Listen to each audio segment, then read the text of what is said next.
și Ramona și toată lumea. Și pentru poliția rutieră Oradea, să trăiască, să vină alături de noi, să rămână la voi. Da! Și pentru Traian, pentru toată poliția rutieră.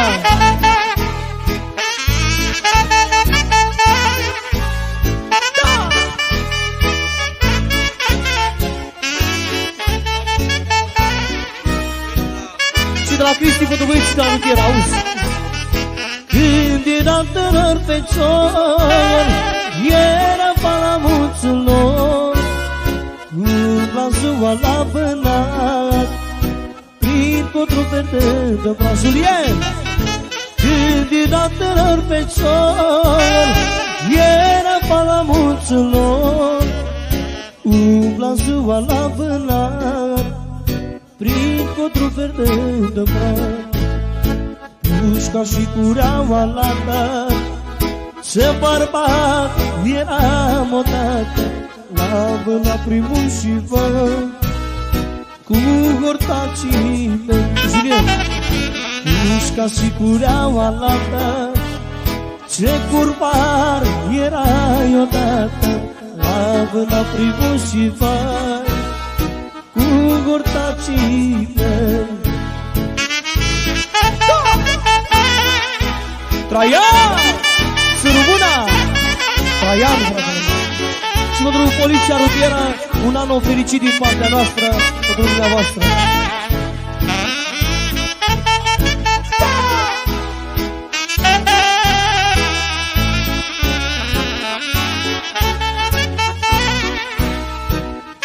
Auzi, Julien! O neacură în picioare, pe urmă de căprioare, de o bramă poieniță, beam apă de pânteniță. O neacură în picioare, sonă. Și pentru viitorul mire, pentru Ovi. O neacură în picioare, pe urme de căprioare, ne vocam în poieniță, dam apă din pânteniță. Piston și cureaua lată, ce curva erai odată, la vâna primul și vai, cu potrășca albă. Pisca și cureaua lată, ce curva eram odată, la vâna primul și vai, cu prietenii. Solo, și de la Dinu, fratele meu, pentru maestru Petreșcan, să știe, și pentru Sanda.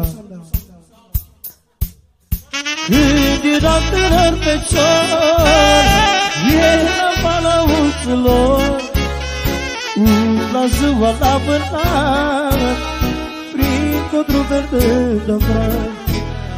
O neacură în picioare, pe urmă de căprioare, ne opram în poieniță, beau apă din pânteniță.